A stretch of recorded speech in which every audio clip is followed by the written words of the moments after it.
요한계시록 2장과 3장에는 7교회의 이야기가 기록되어 있습니다. 에베소, 서머나, 버가모, 두아디라, 사대, 빌라델피아, 그리고 라오디게아 7교회의 이야기인데요. 함께 따라서 해볼까요? 예서 보두 사빌라. 다시 한번 따라해 보세요. 예서 보두 사빌라. 미국에서는 애써서 벌어도 빌라 한 채를 살까 말까 한다 해서 애써 보두 사빌라. 다시 한번 애써 보두 사빌라. 이 7교회에 대해서 3가지 해석이 있는데요. 첫 번째는 이 7교회는 말 그대로 소아시아에 위치해 있는 7개의 지역 교회들이라고 하는 해석입니다. 요한 당시에 실제로 소아시아에 존재하고 있었던 7교회의 지역 교회들이라고 하는 해석이 있다고 하는 거죠. 두 번째 해석은 이 7교회의 이야기는 초대 교회로부터 마지막 종말 교회에 이르도록 이 세상에 존재하는 모든 교회들의 7 유형이라고 하는 해석이 있습니다. 그러니까 시대와 장소를 초월해서 지구촌에 존재해 왔고 지금도 존재하고 있고 주님 오실 때까지 존재하게 될 모든 이 세상에 존재하는 교회들의 7 유형을 보여주고 있다고 하는 해석이죠. 그리고 마지막 3번째 해석은 이 7교회의 이야기는 초대교회로부터 마지막 종말교회까지의 교회의 역사를 이야기한다는 해석이 있습니다. 그래서 7교회는 7교회 시대를 의미한다고 하는 그런 해석이죠. 제가 이 아침에 여러분과 함께 7교회가 각 어떤 교회 시대와 연결되어 있는가를 일일이 설명한 시간은 없습니다.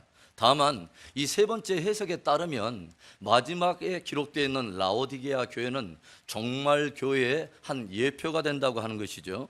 그래서 라오디게아 교회에 주님이 보내신 메시지를 보면 우리는 주님이 마지막 교회와 성도들의 신앙의 어떠한 부분을 심각하게 진단하고 있으며 그것의 온전한 회복을 위해서 무엇을 권면하시는가 하는 바른 어떤 교훈을 우리가 얻게 된다고 하는 것이죠. 먼저 라오디게아 그 이름의 뜻은 무엇이냐면 사람의 권리 또는 다수의 정의라고 하는 그런 뜻을 가지고 있어요. 즉 사람의 권리, 인권을 대단히 중요시 여기며 다수의 여론에 힘을 실어주는 우리 시대의 하나의 그림을 보여주는 그런 이름의 뜻을 가지고 있다고 하는 거예요. 인권을 중요시하고 다수의 여론을 중요하게 여기는 것이 무엇이 대단한 문제가 되겠습니까? 오히려 훨씬 당연한 것이죠. 그런데 문제는 바로 이러한 것들이 성경과 충돌할 때 어떻게 할 것이냐 하는 것입니다. 인권을 빙자한 어떤 문제가 성경의 진리와 충돌할 때 하나님의 교회와 성도들은 어느 편에 설 것인가 하는 것이죠. 성에 대해서, 가정에 대해서, 그리고 낙태에 대해서, 그리고 제반의 여러 문제에 대해서 인권을 빙자한 세상의 가치관이 하나님의 절대 진리, 하나님의 정한 절대 진리와 충돌하게 될 때 하나님의 교회와 성도들은 어느 편에 설 것인가 하는 문제입니다. 이러한 문제들은 이제 우리 시대의 교회와 성도들이 피할 수 없는, 그리고 반드시 직면해야 될 바로 우리 시대의 한 상황이 되어서 우리 앞에 서 있다고 하는 것이죠. 오늘날 사람들은 바울의 말처럼 하나님을 사랑하는 것보다 돈을 더 사랑하고 쾌락을 사랑하고 자기를 사랑하는 그런 단면을 보여주고 있습니다. 그리고 인권의 이름으로 하나님이 가장 싫어하는 것들을 쉽게 결정해내며 성에 대한 개념이 무너지고 가정관이 깨져버리고 세상은 총체적으로 진리와 복음을 대정하는 양상으로 점점 기울어가는 것을 우리가 목격하고 있습니다. 마치 시편 2편의 말씀처럼 모든 민족과 열왕들이 그리고 세대와 나라가 함께 연합되어서 여호와 하나님과 그의 기름 부음 받은 자 예수 그리스도와 그분들이 정하신 바로 진리의 말씀을 대적하는 그러한 양상을 우리가 보게 된다고 하는 거죠. 그리고 놀랍게도 상당한 교회들과 성도들이 이러한 세속의 풍조에 편승하여 함께 떠내려가는 것을 우리가 보고 있습니다. 이런 총체적인 하나님을 대적하는 배도의 바람 한복판에서 하나님의 진실한 교회와 성도는 어느 편에 설 것인가? 우리가 주님만 의지할 것인가? 아니면 세상도 더불어서 주님도 의지할 것인가? 바로 그 문제 말입니다. 늘 범사에 하나님과 그분의 진리 편에 서서 끝까지 승리하게 되는 복된 저와 여러분 될 수 있기를 주님의 이름으로 축복합니다. 라오디게아 도시에는 당시에 3가지가 아주 유명했다고 해요. 첫째는 금융업입니다. 당대 옛날이지만 이 라오디게아 이 도시 안에는 제법 많은 은행들이 있었고 상당한 자본들이 원활하게 소통되어서 상당한 부유한 도시였다고 하는 거죠. 그리고 두 번째로 유명한 것은 양모 산업이었습니다.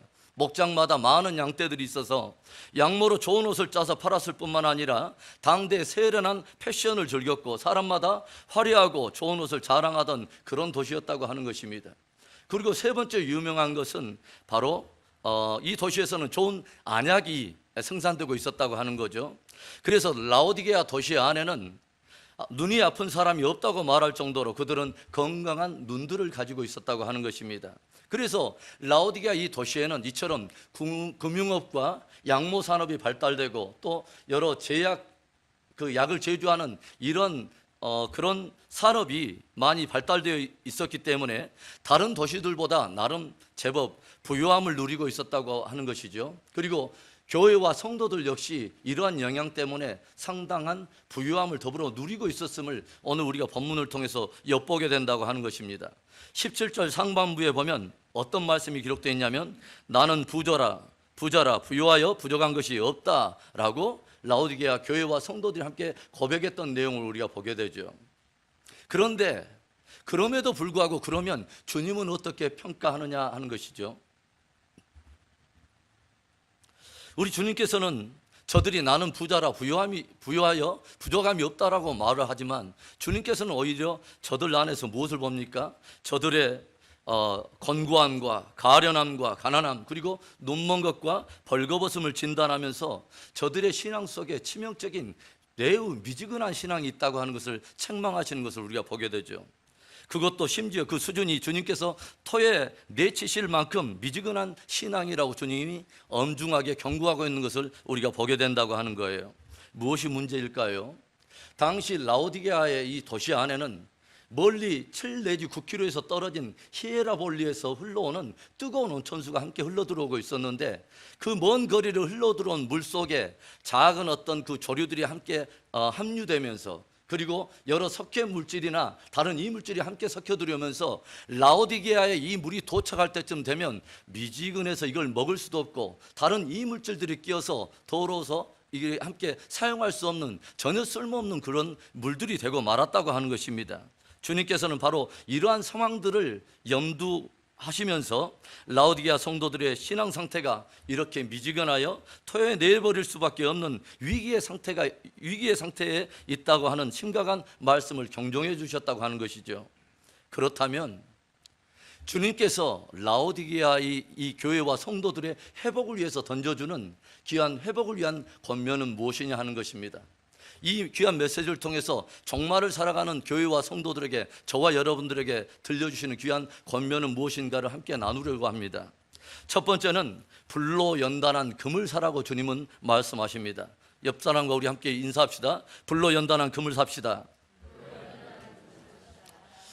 우리들이 그 누군가를 평가한다는 것은 그 자체가 매우 불완전한 것입니다. 왜냐하면 남을 평가하는 우리 스스로 가지고 있는 그 기준 안에는 대부분 사람들이 자기의 이해관계 속에서 다른 사람을 평가하기 때문에 그 자체를 절대로 바르다고 옳다고 쉽게 속단할 수 없다고 하는 거죠. 심지어는 내 자신을 평가하는 그 기준에서도 마찬가지인 것입니다. 고린도전서 4장 4절과 5절의 말씀을 보겠습니다. 내가 자책할 아무것도 깨닫지 못하나 이로 말미암아 의롭다함을 얻지 못하노라. 다만 나를 심판하실 이는 주시니라. 그러므로 때가 이르기 전 곧 주께서 오시기까지 아무것도 판단하지 말라. 그가 어둠에 감추인 것들을 드러내고 마음의 뜻을 나타내시리니 그때 각 사람에게 하나님으로부터 칭찬이 있으리라. 사도 바울이 무엇을 말합니까? 내가 다른 사람들에게 판단받을 만한 일도 없고 또 다른 사람들이 나를 판단한다 해도 나는 신경 쓰지 않겠다고 하는 것이죠. 그리고 내가 나를 볼 때 스스로 자책할 만한 그런 흠도 없지만 그렇다고 해서 내가 스스로 의롭다고 확신할 만한 그런 확신도 없다고 하는 것입니다. 왜냐하면 마지막에 우리를 평가하시고 마지막에 최후의 의롭다 하심을 확정해 주실 분은 하나님 한 분밖에 없기 때문이라는 거죠. 그래서 함부로 다른 사람을 판단하지도 말고 심지어 스스로 판단하여 의롭다고 생각하지 말라고 하는 것이죠. 다만 최후의 의로움을 확정하실 하나님 앞에 우리가 겸손하게 일하라는 것입니다. 그것이 참된 일꾼의 지혜라고 하는 것이죠. 그런데 오늘 진실로 모든 것을 판단하시며 최후의 의로움을 확정하시는 주님께서 라오디게아 교회와 성도들을 어떻게 진단하시고 평가를 하고 계십니까? 아니, 그보다 라오디게아 교회와 성도들은 스스로를 어떻게 평가했습니까? 17절 상반부 우리가 이미 읽었지만, 내가 말하기를 나는 부자라 부유하여 부족한 것이 없다 하나 우리는 정말 부유해. 우리는 부족한 것이 없어. 스스로 부유함을 자랑하고 나름 자부심을 가지고 있었다고 하는 것입니다. 그런데 이제 주님은 그들에 대해서 어떻게 평가를 했느냐 하는 거예요. 이어지는 하반부 말씀은 내 권고한 것과 가련한 것과 가난한 것과 눈먼 것과 벌거벗은 것을 알지 못하는도다. 스스로 부유하다고 부족함이 없다고 자부하고 있는 라오디게아 교회와 성도들과는 달리 주님께서는 저들이 권고하고 가련하고 가난하고 눈멀고 그리고 벌거벗었다고 주님은 평가하셨다고 하는 것이죠. 그럼에도 불구하고 부유하다고 생각하는 저들의 그 착각은 얼마나 두려운 것이 됩니까? 저는 문득 오늘날 현대 교회들을 조용히 생각을 해봅니다. 부유한 프로그램들과 다양하고 풍성한 이벤트들, 클릭 한 번만 누르면 모든 유명한 설교가들의 그 설교들이 쏟아져 나오는, 그리고 아주 프로페셔널한 그런 찬양팀들의 그런 찬양들을 또 바라보게 되고, 오히려 세상이 주목할 만한 규모와 크기를 자랑하는 거대한 맘모스형 교회들도 즐비하게 늘어져 있는 것을 우리가 보게 되죠.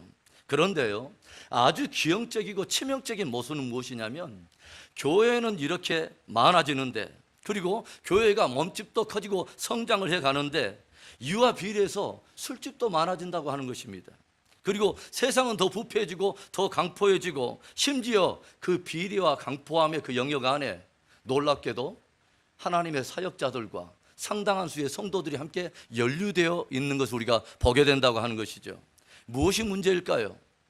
히에라볼리에서 흘러온 그 뜨거운 온천수가 긴 거리를 흘러오면서 다른 탕류와 섞이면서 미지근해지고 더럽혀져서 도저히 먹을 수 없는 오염수가 되어버린 것처럼, 분명히 처음에는 거룩한 복음을 가지고 시작했는데, 분명히 거룩한 진리를 가지고 출발했는데, 어느덧 세속의 가치관과 비진리의 탕류가 흘러들어와 섞이면서 이제는 세상과의 경계도 없고 완전히 무장해버린 듯한 영적 해이함 때문은 아닐까 하는 그런 긴장을 하게 된다고 하는 것이죠.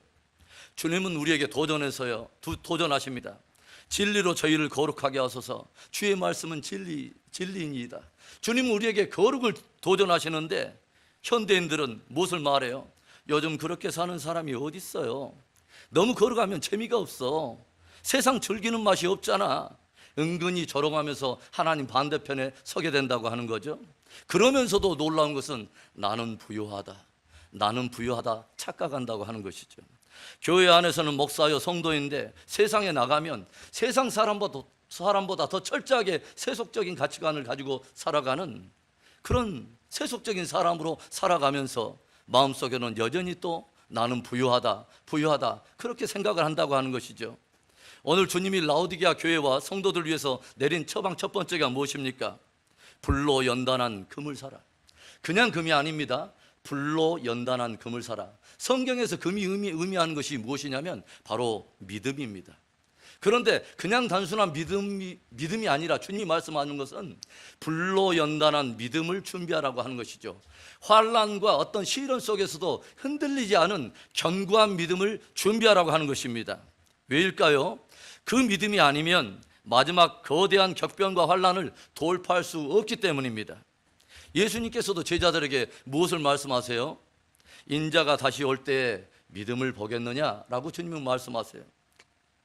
적어도 주님께서는 주님의 다시 오심을 앞두고 살아가는 세대 가운데서 정말 믿음을 가지고 살아가는 사람들이 그렇게 많지 않을 것을 염두하고 주님이 이 말씀을 하셨다는 의미에서 우리는 적지 않게 긴장을 하게 된다고 하는 거예요. 온통 편리함과 건강 그리고 부유한 웰빙을 추구하는 것이 모든 사람들의 추구하는 최고의 가치가 되어가는 이 세상에 편승하면서 이제는 현대교회와 성도들 안에 사명도 희미해져 버리고 영적인 몸부림도 희미해져가는 이 현대교회와 성도 안에서 라오디게아 교회와 성도들의 모습이 자꾸만 오버랩되는 그런 것은 저만의 기우일까요? 작은 불편함만 와도 견디지 못하는 사람들, 비 오니까 안 되고 눈 오니까 안 되고 추우니까 안 나오고 더우니까 안 나오고 작은 대가 지불할 만한 일만 생겨도 이리 피하고 저리 피하고 그리고 마음속으로는 여전히 나는 부유하다 생각하는 혹 그런 믿음이 나의 믿음은 아닌가 적지 않게 긴장을 하게 되더라고 하는 것입니다. 사도 바울이 고린도 성도들에게 던지는 도전이 있습니다. 고린도서 13장 5절의 말씀입니다. 우리 함께 한 목소리 읽어볼까요? 너희는 믿음 안에 있는가? 너희 자신을 시험하고 너희 자신을 확증하라. 예수 그리스도께서 너희 안에 계신 줄을 너희가 스스로 알지 못하느냐? 그렇지 않으면 너희는 버림받은 자니라. 성도 여러분, 오늘 저와 여러분은 주님이 말씀하시는 불로 연단한 그 견고한 믿음 안에 거하십니까? 시련과 환난 속에서도 거뜬히 이겨낼 그 믿음 안에 거하고 있는 것을 여러분 확증하십니까? 주님께서는 오늘 우리에게 도전하세요. 진짜 성도들 안에 있어야 될 부요함은 다른 부요함이 아니라 믿음의 부요함이어야 한다고 주님은 우리를 도전하시는 것입니다. 불로 연단한 그 속에서 빚어지는 견고한 믿음, 바로 그 믿음을 준비하는 축복되고 지혜로운 저와 여러분 될 수 있기를 주의 이름으로 축원합니다.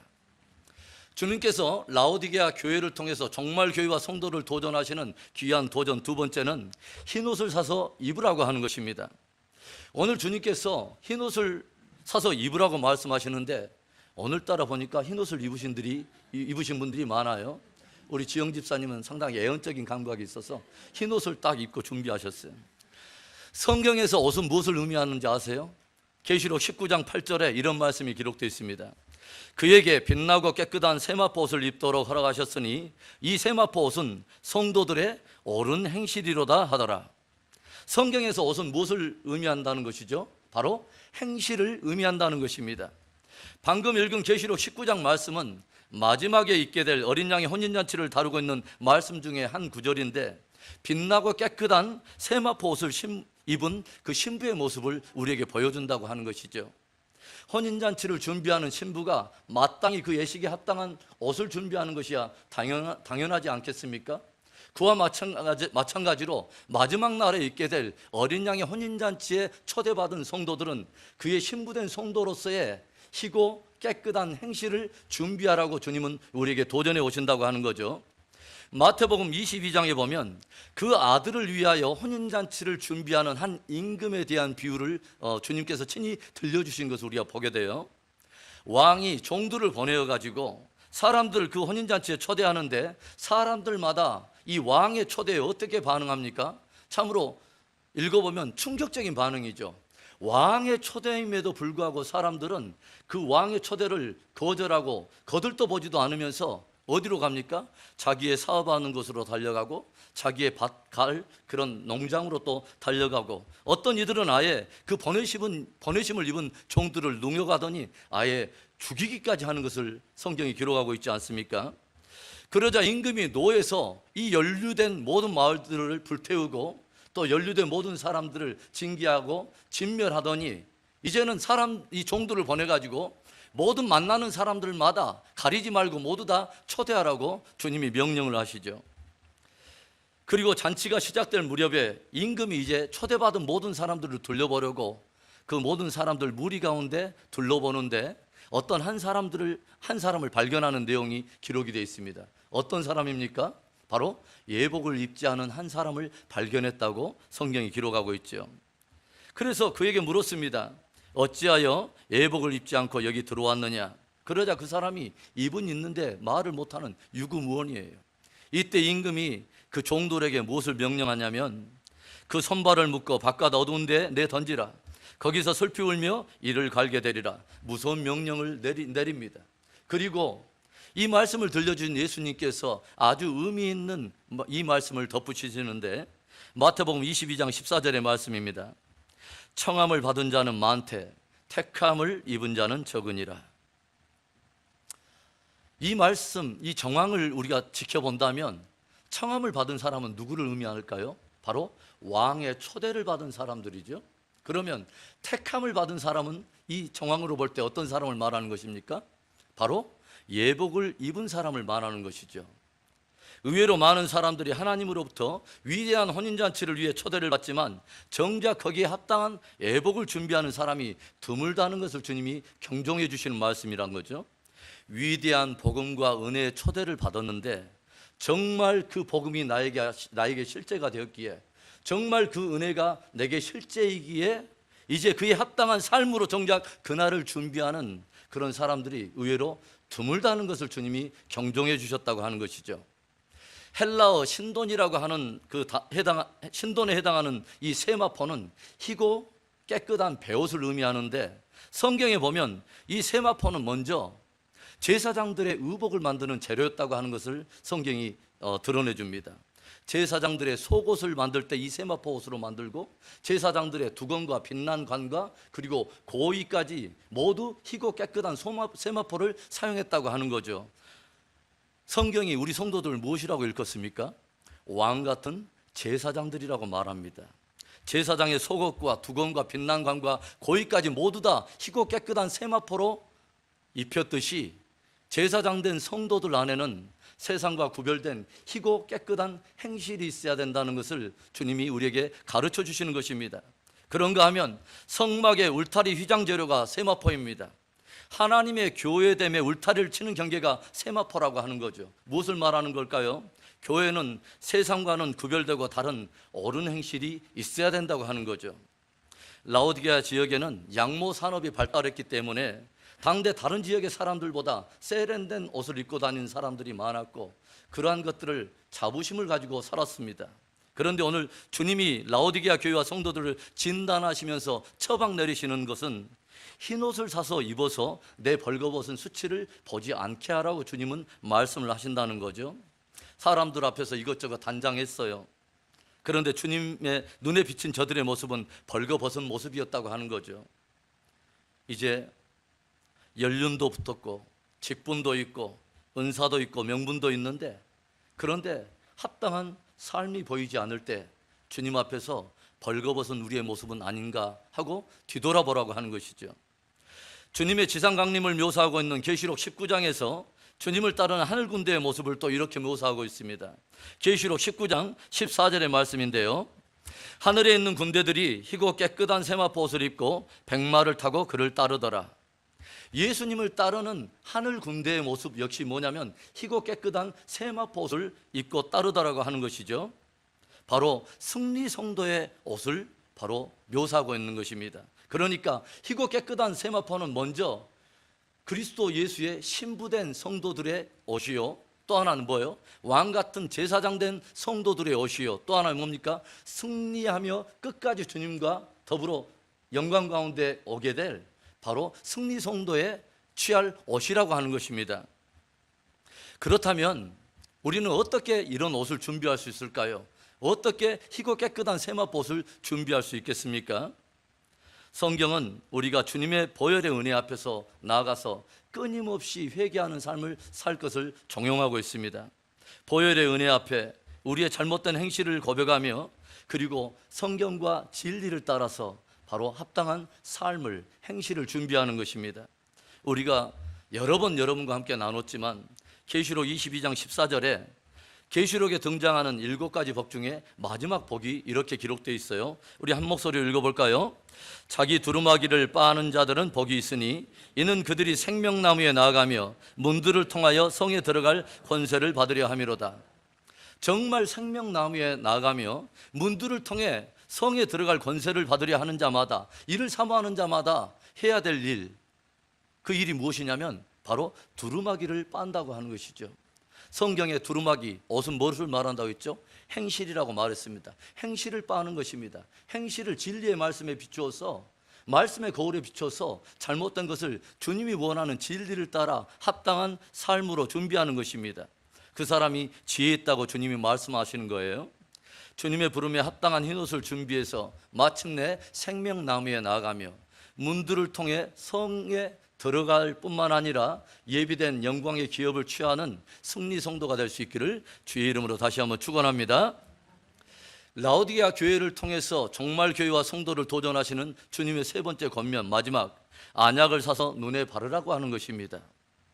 라오디게아 교회 이 지역은 특별히 안약을 제조하는 기술이 뛰어났고 고약도 유명했다고 그래요. 그래서 이 라오디게아 지역에는 이 귀와 이렇게 눈이 어떤 문제가 있는 사람들이 찾아보기가 힘들었다고 그래요. 건강한 귀와 눈을 가졌다고 하는 거죠. 그럼에도 불구하고 오늘 주님은 뭐라고 합니까? 너희에게 안약을 사서 발라 보게 하라 라고 주님은 처방을 하셨다고 하는 거죠. 무엇을 경종하신 걸까요? 영적인 분별력의 분별력의 상실을 경종하신 것입니다. 영적 가치관의 상실을 경종하신 말씀이죠. 언약이 가지고 있는 어떤 성경적 의미, 영적 의미는 무엇이냐면 바로 말씀과 성령을 의미하는 것입니다. 성도는요, 말씀의 기준에서 분별하며 성령의 조명을 따라 분별해야 하는 것입니다. 그래서 제가 여러 번 성경 공부할 때마다 여러분에게 강조하지만 교회와 성도들은 말씀을 통해서 하나님과 내 자신을 바라보고 말씀을 통해서 역사를 바라보며 말씀을 통해서 세상을 분별하는 영적 안목을 반드시 가져야 된다고 제가 강조했지 않습니까? 사람은요, 무엇을 보느냐에 따라서 삶이 달라지고요, 어떻게 보느냐에 따라서 가치관이 달라지게 되어 있습니다.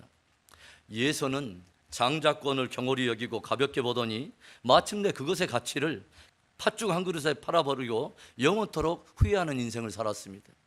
그런데 야곱은 그 장자권을 귀하게 여기고 소중하게 보더니 마침내 그것을 소유하며 영원한 믿음의 족장에 반열해서 영광스럽게 쓰임을 받는 것을 우리가 보게 되죠.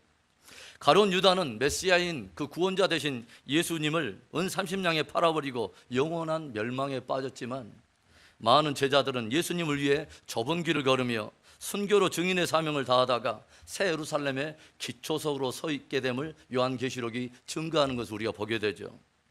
모든 사람들이 사과나무에서 사과가 떨어지는 것을 단순하게 바라보고 있을 바로 그때에 뉴턴은 사과나무에서 사과가 떨어지는 현상 속에서 만유인력의 법칙을 보고 있었습니다.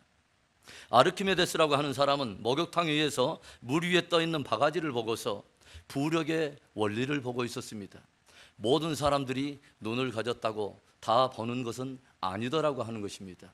특별히 계시라고 하는 단어는 닫혀진 커튼을 열어서 안에 있는 내용을 밝히 보여준다고 하는 의미인데, 특별히 하나님께서는 요한계시록을 통해서 그리고 수많은 사도와 선지자들의 증언을 통해서 하나님의 비밀한 경륜의 모든 것들을 다 보여주시기를 원하신다고 하는 거죠. 바로 이때 참된 교회와 성도의 지혜는 어디 있을까요? 보여주신 대로 보는 것이 지혜로운 것입니다. 깨우치시는 대로 우리가 깨달음을 갖는 것이 참된 교회와 성도의 지혜인 줄로 믿습니다. 그래서 요한계시록에서는 본다라고 하는 단어가 매우 많이 나와요. 에이든이라고 하는 그 단어가 57회, 그리고 내가 보니라는 내가 본다라고 하는 카이 에이돈이 32회가 등장합니다. 내가 보는 것이 얼마나 중요한지 아십니까? 보는 사람과 보지 못하는 사람들은 전혀 천지 차이의 삶을 살 수밖에 없다는 것을 우리는 몇몇 증인들을 통해서 보게 돼요. 사도 바울이 부활의 주님을 본 후에 사도 바울은 그의 삶과 헌신의 정도가 이전과는 전혀 차원이 다르게 판이하게 좀 더 깊고 심오하게 그 주님을 따르고 헌신했던 것을 우리가 보게 되지 않습니까? 요한이 하늘 보좌와 그분의 영광을 본 후에 그는 이전과는 전혀 다른 차원으로 예배를 드리고 전혀 다른 차원에서 주님을 증거했던 것을 우리가 보게 된다고 하는 거죠. 계속해서 요한이 봤던 것을 생각을 해보세요. 만일 그것을 주님이 요한이 봤던 그의 계시를 통해서 오늘 저와 여러분을 통해서 보기를 원한다면 저와 여러분이 반드시 요한이 그 본 것을 반드시 내가 보니 나도 봐야 될 줄로 믿습니다. 그래서 요한은 무엇을 봤어요? 촛대 사이에 행하시는 주님의 모습을 봤습니다. 촛대는 계시록에 뭐라고 말했냐면 교회라고 말했어요. 요한은 교회 사이에 운행하시는 진짜 교회의 머리 되시고 주인 되신 예수님의 영광을 보고 있었다고 하는 거죠. 교회를 인간의 조직으로만 바라보는 사람과 진짜 오늘도 촛대 사이를 교회를 운행하시는 교회의 머리 되신 그분의 영광을 보고 주의 일을 하는 사람의 섬김과 봉사와 예배는 전혀 차원이 달라지게 될 것입니다. 요한이 계속해서 무엇을 봐요? 하늘의 열린 문을 보았고 세세토록 보좌에 계신 이와 그분의 영광 안에 함께 또 보좌의 영광을 나누고 있는 어린 양의 영광을 봅니다. 그리고 내 생물과 수많은 천군 천사들의 경배를 보았어요. 진실로 이 말씀을 통해서 우리도 그분의 영광을 보게 된다면 우리가 예수 그리스도를 향한 우리가 섬김과 그분을 향한 헌신에 얼마나 전혀 다른 차원으로 반응하게 될까요? 요한은 또 보았습니다. 바다에서 올라오는 짐승을 보았고 시온 산에 서 있는 14만 4천의 승리 성도들을 보았어요. 그리고 마지막 시대의 영적 전쟁들도 보았습니다. 그리고 하늘 군대와 더불어 오시는 주님의 강림을 보았고 천년 왕국과 새 예루살렘과 새 하늘과 새 땅을 보았습니다. 왜 이것을 요한을 통해서 보게 하셨을까요? 후대를 살아가는 모든 교회와 성도들이 더불어 요한의 눈을 통해서 보았던 모든 것들을 함께 보기를 원하시는 것입니다. 그래서 우리가 이것을 보게 된다면 우리가 어떤 영광을 위해서 부름을 받았고 어떤 영적 전쟁을 치러가면서 마지막 영광을 취할 것인가 우리가 깊이 생각하며 전혀 다른 차원으로 반응하게 될 거라고 하는 것입니다. 오늘 저와 여러분은 무엇을 보고 있으며 또 어떻게 보고 있습니까? 주님은 우리를 도전하세요. 안약을 사서 눈에 발라 보게 하라.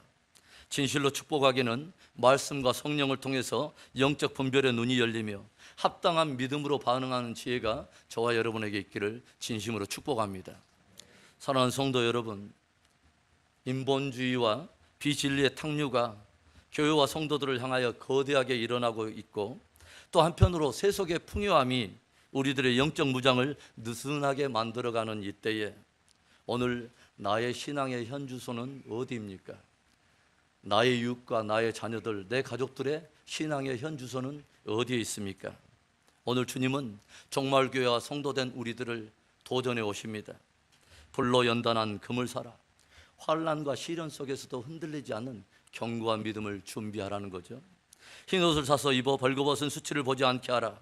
복음과 진리에 합당한 삶을 준비하라는 것이죠. 또 주님이 무엇을 도전합니까? 눈에 안약을 발라 보게 하라. 말씀과 성령을 통해서 신령한 것들을 분별해내며 시대와 역사를 읽어가라. 주님은 도전해 오십니다. 오늘 받은 말씀에 합당한 믿음과 삶을 준비해서 끝까지 승리하는 진짜 승리 성도 되는 은혜가 있기를 주의 이름으로 축원합니다.